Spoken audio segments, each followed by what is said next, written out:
নবম দশম শ্রেণীর ইজি বিজ্ঞান বই থেকে এই পর্বে আমরা কিছু সংক্ষিপ্ত প্রশ্ন নিয়ে আলোচনা করব। দশম অধ্যায়ের অনুধাবনে আসতে পারে এরকম কিছু প্রশ্ন আমরা এখানে আলোচনা করব। প্রথম প্রশ্ন হচ্ছে, আম মাটিতে পড়ে যায় কেন? 9 নম্বর প্রশ্ন, আম মাটিতে পড়ে যায় কেন? ব্যাপার হচ্ছে অভিকর্ষ বলের কারণে আম গাছ থেকে মাটিতে পড়ে। আম গাছ থেকে মাটিতে পড়ে মূলত অভিকর্ষজ বলের প্রভাবে। অভিকর্ষজ বল মানে কি? পৃথিবী যেই বলে কোনো একটা বস্তুকে তার নিজের দিকে টানে। সৃষ্টি জগতের সকল বস্তু তাদের ভরের কারণে একে অপরকে যে বল দ্বারা আকর্ষণ করে তাকে মহাকর্ষ বল বলে। মহাকর্ষ সূত্র অনুসারে দুটি বস্তুর মধ্যকার আকর্ষণ বল বস্তুদ্বয়ের ভরের উপর নির্ভর করে, অর্থাৎ বস্তুর ভর যত বেশি হবে তাদের আকর্ষণ বল তত বেশি হবে। এক্ষেত্রে পৃথিবীর ভর আমের তুলনায় অনেক বেশি হওয়ায় পৃথিবীর আকর্ষণ বলও বেশি, তাই আম পৃথিবীর আকর্ষণ বলের প্রভাবে গাছ থেকে মাটিতে পড়ে। মানে ব্যাপারটা এরকম যে মহাবিশ্বের তো প্রত্যেকটা বস্তু একে অপরকে টানে, এখন আমও তো পৃথিবীরে টানতেছে। আম পৃথিবীর টানলে পৃথিবী কেন আমের কাছে চলে যায় না? আমি কেন পৃথিবীর কাছে আসে? ব্যাপারটা এই জন্যই যে পৃথিবীর যে টানার ক্ষমতা বা আকর্ষণ করার ক্ষমতা সেটা আমের থেকে অনেক বেশি, কারণ পৃথিবীর ভর বেশি, এই জন্যই আম পৃথিবীর কাছেই আসে। আচ্ছা, নিউক্লিয়ার বোমা শক্তিশালী হয় কেন? নিউক্লিয়ার বোমা শক্তিশালী হয় মূলত হচ্ছে নিউক্লিয় বলের কারণে। এটি সৃষ্টি জগতের সবচেয়ে শক্তিশালী বল।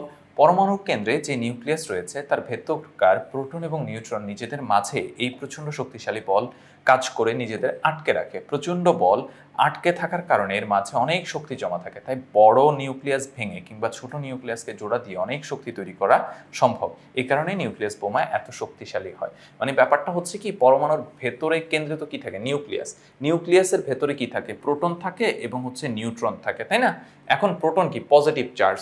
খুব সিম্পল করে বলছি, প্রোটন হচ্ছে কি? Positive charge. এখন পজিটিভ চার্জ তো পজিটিভ চার্জকে বিকর্ষণ করার কথা। পরমাণুর কেন্দ্রে যেহেতু সবগুলোই পজিটিভ চার্জ, তাহলে একটা আরেকটাকে বিকর্ষণ করে তো পরমাণুর কেন্দ্র ভেঙে যাওয়ার কথা। এই যে বিকর্ষণ করার ফলেও ভেঙে না গিয়ে তাকে একত্রে ধরে রাখতেছে, এই জন্য যে বলটা কাজ করে তাকে নিউক্লিয় বল বলে। সুতরাং আমি যদি নিউক্লিয়াসকে ভাঙতে পারি তাহলে প্রচুর পরিমাণে শক্তি মুক্ত হবে। এই জন্যই নিউক্লিয়ার শক্তি মানে নিউক্লিয়ার বোমা অনেক বেশি শক্তিশালী, কারণ সেখানে নিউক্লিয়াস ভেঙে শক্তি উৎপাদন করা হয়ে থাকে।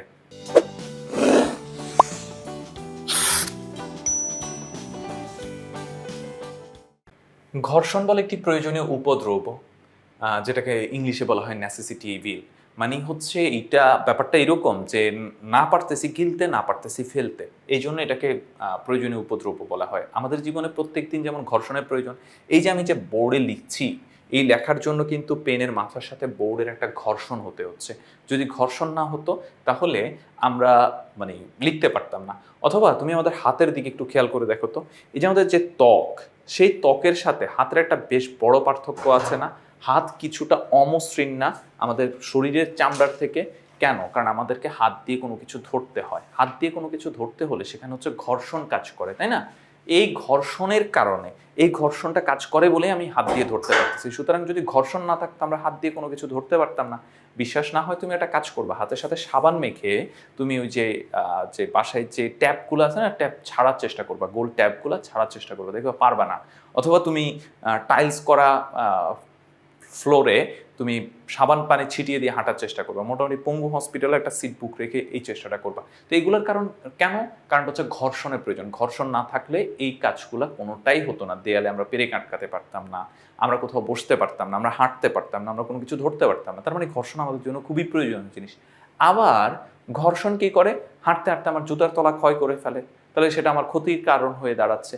ঘর্ষণের কারণে কি হয় যে এই যে তোমার হচ্ছে রাস্তায় যে গাড়িগুলো চলে, গাড়িগুলোর চাকার টায়ার হচ্ছে ক্ষতিগ্রস্ত হয়, গাড়ির বল বেয়ারিং ভেঙে যায়, শাটার উঠানামার সময় হচ্ছে শাটারগুলো ক্ষয়প্রাপ্ত হয়ে ভেঙে যায়।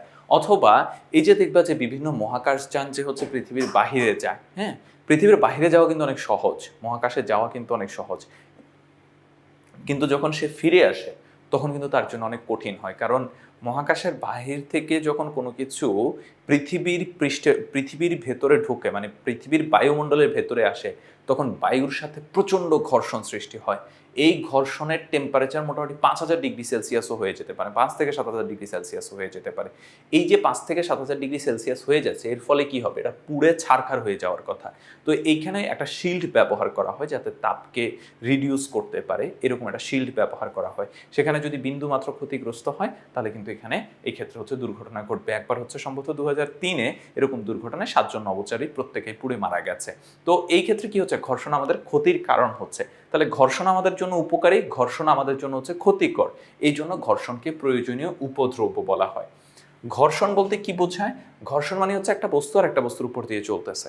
এখন চলতে গেলে যেটা ঘটে, উপরে যে বস্তুটা চলতে চেষ্টা করতেছে সেটাকে কেউ বাধা দেয়। যেই নিচের বস্তুটাই বাধা দেয়, এই বাধাটাকে আমরা মূলত হচ্ছে ঘর্ষণ বলি। তো এটাকে একটা ফর্মাল ডেফিনিশন আকারে বলা যায় যে একটা বস্তু অন্য একটা বস্তুর উপর দিয়ে যখন চলে বা চলতে চেষ্টা করে, তখন বস্তুদ্বয়ের স্পর্শতলে মানে যেখানে টাচ করে আছে সেখানে গতির বিরুদ্ধে একটা বাধার সৃষ্টি হয়। এই বাধাকেই মূলত ঘর্ষণ বোঝানো হয়। চাকা লাগানো সুটকেস টেনে নেওয়া সহজ হয় কেন? খুব সিম্পলে, চাকা লাগানো হলে এক্ষেত্রে কি হয়, আবর্ত ঘর্ষণ কাজ করে। আবর্ত ঘর্ষণের ফলে এখানে ঘর্ষণ অনেক কমে যায়। আবার চাকা ছাড়া হলে সুটকেসের পুরা অংশটা মাটির সাথে ছিল, তখন আমাদের যে ঘর্ষণটা কাজ করতো, চাকা লাগানো হলে সেই ঘর্ষণটা অনেক কমে যায়। এই জন্য চাকা লাগানো হলে সুটকেস টেনে নেওয়া সহজ হয়। প্যারাশুট দিয়ে নিচে নেমে আসার সময় কোন ধরনের ঘর্ষণের সম্মুখীন হয়? এই ক্ষেত্রে প্রবাহী ঘর্ষণের সম্মুখীন হয়। তোমার প্রবাহী বস্তু যেই ঘর্ষণ কাজ করে সেটাকে প্রবাহী ঘর্ষণ বলে। যেমন পানিতে সাঁতার কাটতে যে ঘর্ষণটা সৃষ্টি হয় তাকে প্রবাহী ঘর্ষণ বলে। বাতাসের মধ্যে যে ঘর্ষণটা কাজ করে সেটাকে প্রবাহী ঘর্ষণ বলে। এখন প্যারাশুট নামার সময় কি করে, বাতাসের ঘর্ষণটাকে কাজে লাগিয়ে ধীরে ধীরে ল্যান্ড করে, সুতরাং এই ঘর্ষণটাকে আমরা বলি হচ্ছে প্রবাহী ঘর্ষণ। টেবিল টেনে নেওয়ার ক্ষেত্রে কোন বল কাজ করে ব্যাখ্যা করো। একটা বস্তুকে যখন অপর একটি বস্তুর উপর থেকে টেনে নেওয়া হয়, তখন বস্তুদ্বয়ের স্পর্শতলে গতির বিরুদ্ধে একটা বাধার উৎপত্তি হয়। এই বাধাকে ঘর্ষণ বল বলে। আর এই বাধার ঘর্ষণ বলে। আর এই বাধার ফলে যে ঘর্ষণ সৃষ্টি হয়, যে বল সৃষ্টি হয় তাকে ঘর্ষণ বল বলে। যখন টেবিলকে মেঝের উপর দিয়ে টানা হয়, তখন টেবিলের নিচের অংশ ও মেঝের পৃষ্ঠের মধ্যে সংস্পর্শের কারণে একটি প্রতিরোধী বল তৈরি হয়, তাই মূলত ঘর্ষণ বল। এটি টেবিলের গতির বিপরীত দিকে কাজ করে। অর্থাৎ যখন টেবিল টেনে নেওয়া হচ্ছে তখন তার গতির বিপরীতে একটা বাধার সৃষ্টি হচ্ছে, এই বাধাটাকে আমরা ঘর্ষণ বল বলে থাকি। তো এই ছিল আমাদের এই পর্বের আলোচনা। পরবর্তী পর্বে আমরা অন্য অধ্যায়ের সংক্ষিপ্ত প্রশ্নগুলো নিয়ে আলোচনা করব। তোমরা যারা ইজি সায়েন্স বই সংগ্রহ করনি, অবশ্যই খুব দ্রুত সংগ্রহ করে ফেলবে।